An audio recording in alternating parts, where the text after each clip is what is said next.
La ampliación del ámbito de las inversiones, la irrupción de operadores emergentes que quieren cambiar su modo de financiación de la costosa deuda con cargos fijos a inversiones de capital y estratégicas, y la ansiedad de reunir pensamientos, enfoques, métodos y métricas empleados en los países de práctica capitalista y establecer un lenguaje común en materia de evaluar activos productivos justifican la existencia de esta norma.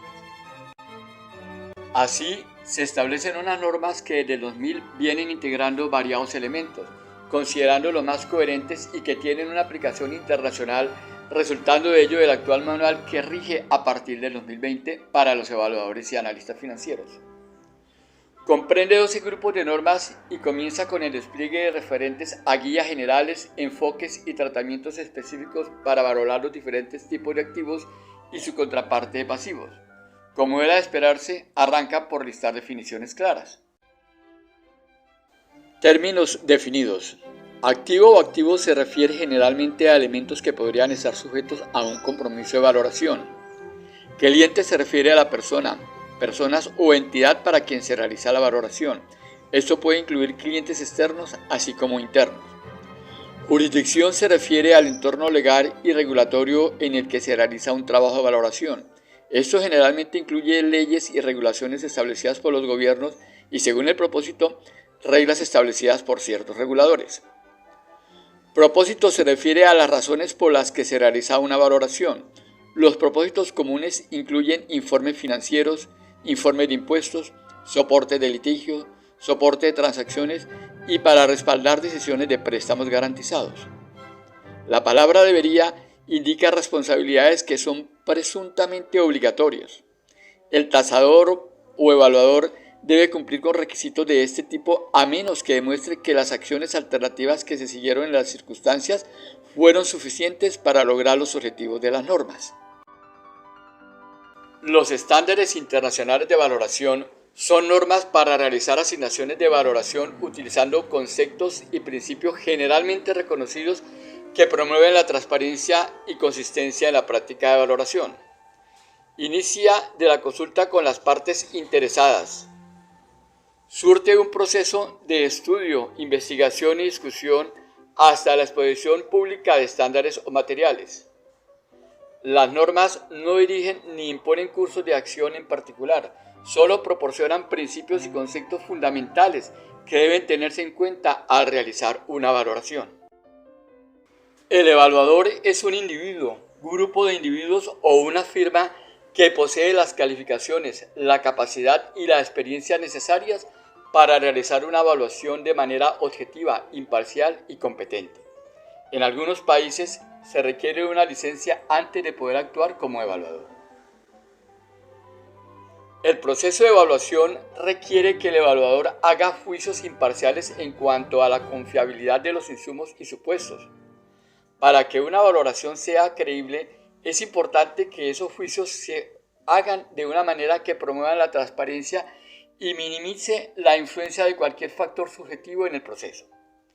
El juicio utilizado en una valoración debe aplicarse objetivamente para evitar análisis, opiniones y conclusiones sesgadas. A ello se agrega que al aplicar estas normas se espera que se adopten controles y procedimientos adecuados para asegurar el grado necesario de objetividad en el proceso de valoración, para que los resultados estén libres de sesgos. Un alcance de trabajo o términos de compromiso describe los términos fundamentales de un trabajo de valoración, los activos que se valorarán, el propósito de la valoración y las responsabilidades de las partes involucradas en la valoración.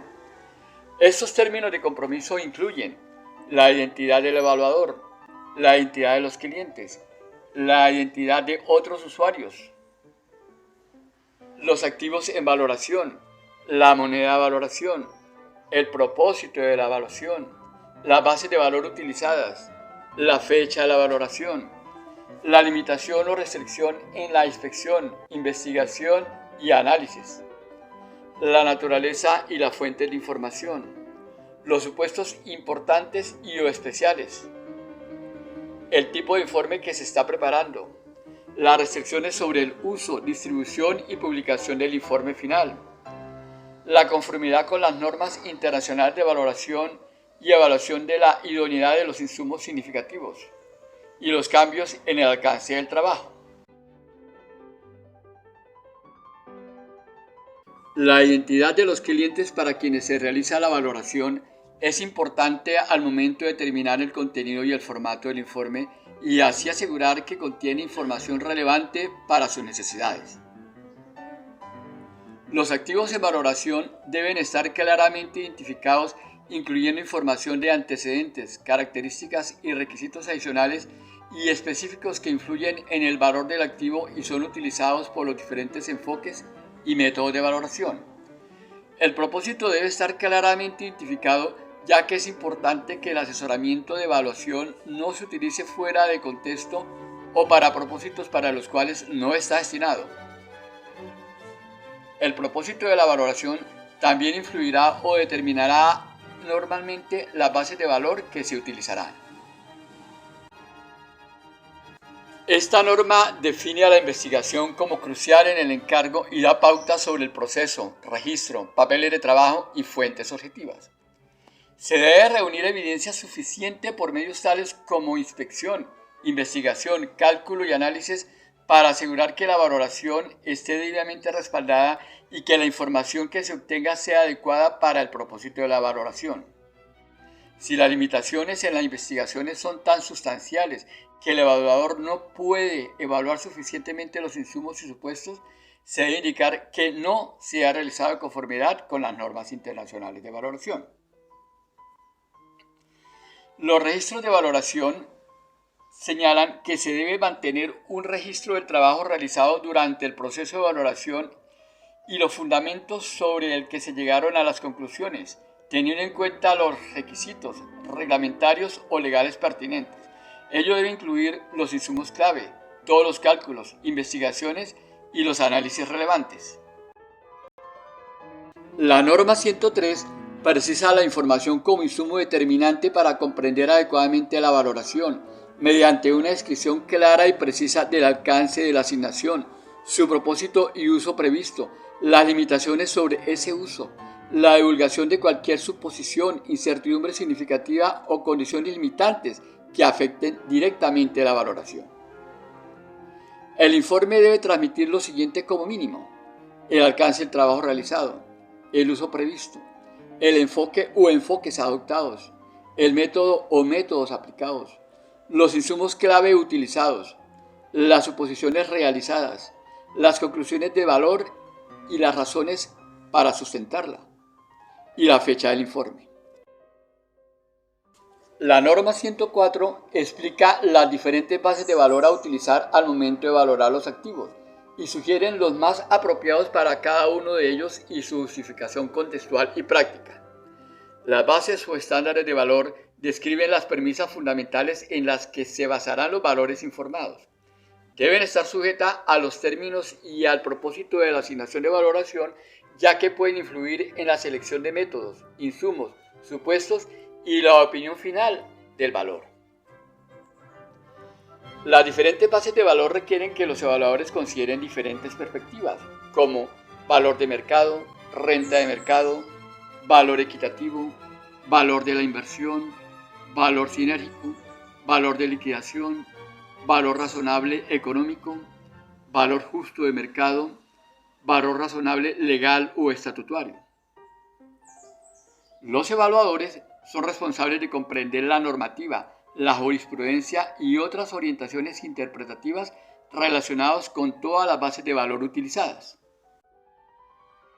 La norma 105 deriva a los enfoques prácticos sea a partir del mercado, los ingresos o los costos y se extiende a los diferentes métodos de cada grupo basados en los principios económicos de equilibrio de precios, anticipación de beneficios o sustitución.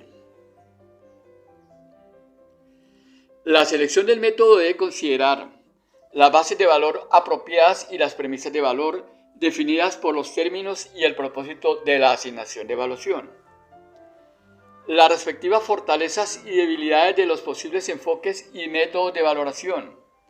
La idoneidad de cada método según la naturaleza del activo y los métodos utilizados por los participantes en el mercado. y la disponibilidad de información confiable necesaria para aplicar el método. Los evaluadores deben optimizar el uso de información relevante del mercado observable en los tres enfoques y deben realizar un análisis apropiado para evaluar esos insumos y supuestos y su idoneidad para el propósito de la evaluación. El enfoque de mercado proporciona una indicación del valor al comparar el activo con activos idénticos o comparables para los que se dispone de información sobre precios. La naturaleza heterogénea de muchos activos significa que a menudo no es posible encontrar evidencia de mercado de transacciones que involucren activos idénticos o similares.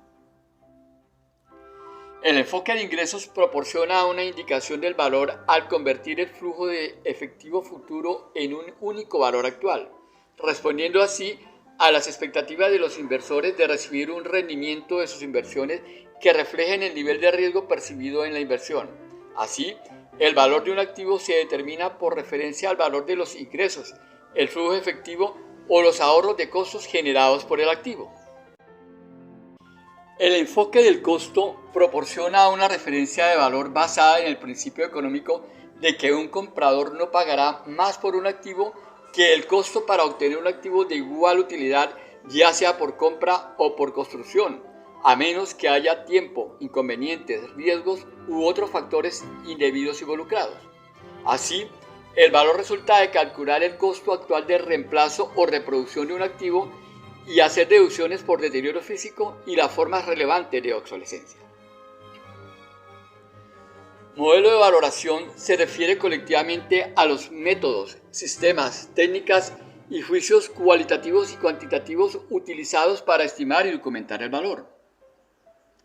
Al usar o crear un modelo de evaluación, el evaluador debe mantener registros apropiados para respaldar la selección o creación del modelo, comprender y asegurar que el resultado del modelo de evaluación, los supuestos importantes y las condiciones limitantes sean consistentes con la base y el alcance de la evaluación. Y considerar los riesgos claves asociados con los supuestos hechos en el modelo de valoración. Una vez comprendidas estas orientaciones generales, abordan los diferentes activos, sus propiedades y características para cada uno de ellos. Esto es, las pautas generales y particulares de aplicación de los métodos a emplear. Esta parte es la más densa conceptualmente y quizás de más difícil comprensión para los evaluadores latinos no acostumbrados a este rigor conceptual. El suspicaz criterio y malicia indígena latina es la barrera más retardante para la adopción de esta filosofía, principios y estándares, como sucede con las normas internacionales de información financiera. No remover esas percepciones aleja a las empresas latinas a acercarse a los inversionistas extranjeras y obtener beneficios tangibles de la globalización.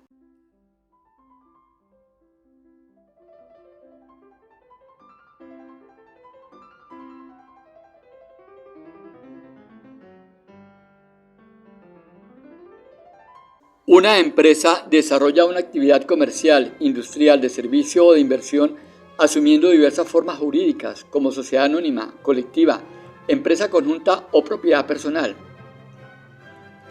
El valor de empresa puede ser diferente de la suma de los valores de los activos o pasivos individuales que la integran y podrían haber diferentes niveles en los cuales podría expresarse el valor. Como valor de empresa, que es el valor total del capital más el valor de su deuda u obligaciones relacionadas con deuda, menos el efectivo disponible para hacer frente a esas obligaciones. Como capital total invertido independientemente de la fuente, que se refleja como el valor total de los activos menos el pasivo corriente y efectivo. O como valor operativo, que es el valor total de las operaciones de una empresa excluyendo el valor de cualquier activo no operativo.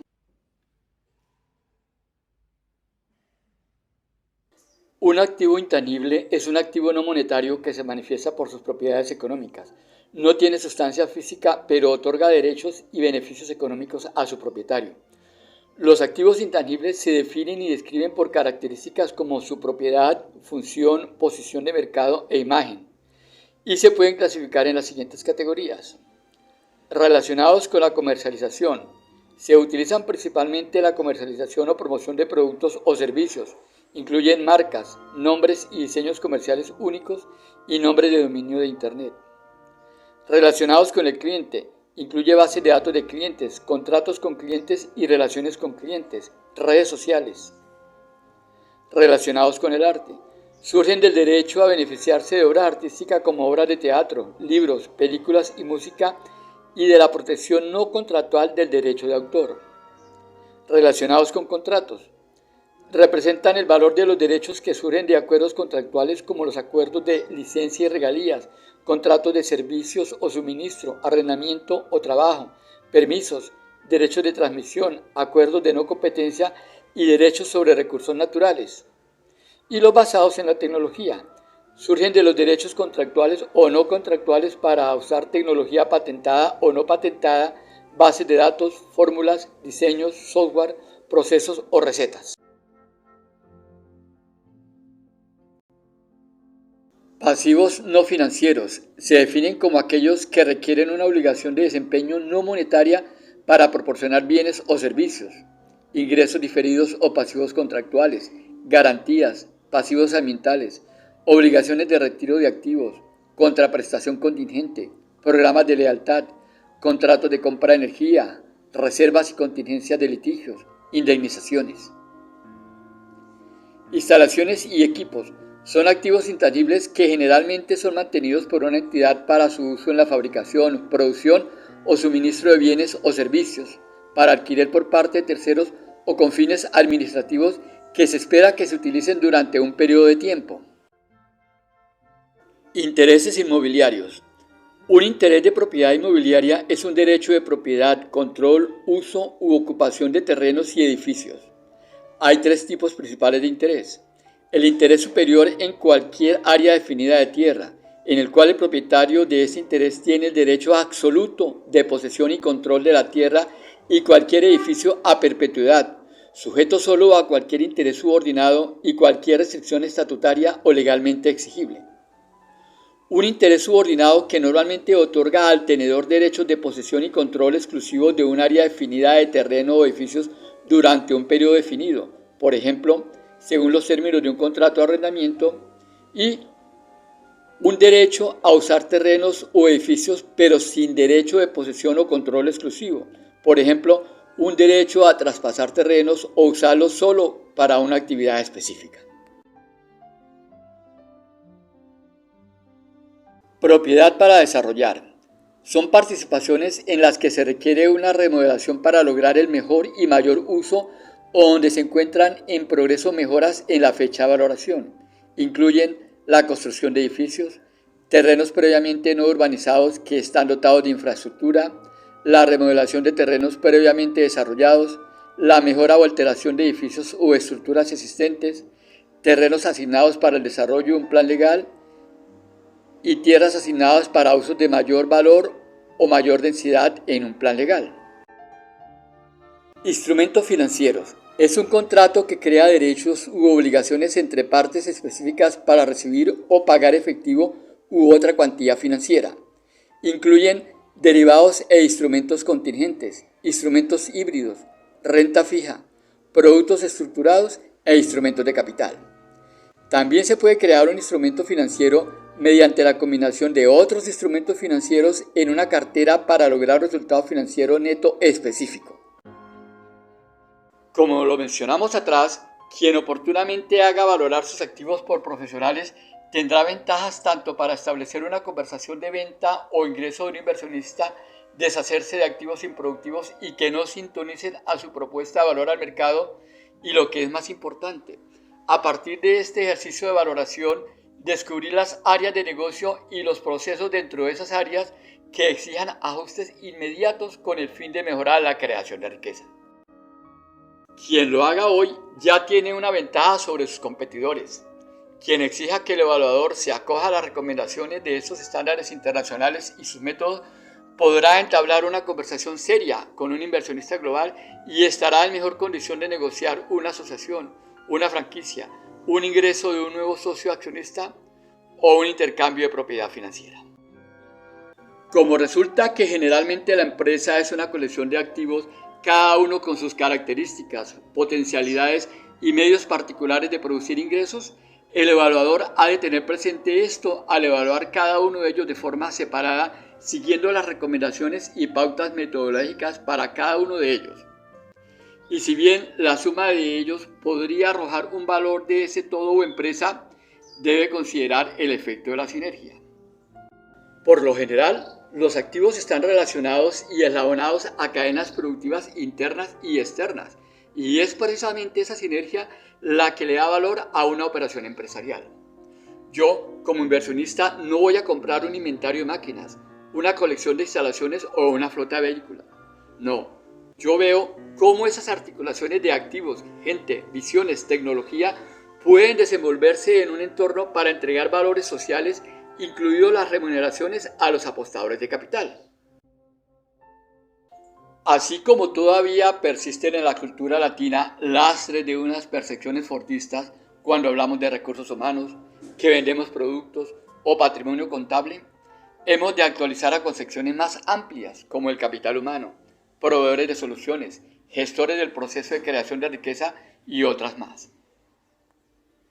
Puede que algunos propietarios y accionistas sientan satisfacción por el nivel y flujo de beneficios en un periodo, sospechando que de pronto pudieron obtener más, insatisfacción por tanto esfuerzo para tan poco, y sientan frustración al solo contar con métricas contables de ratios financieros que en realidad no sirven de mucho.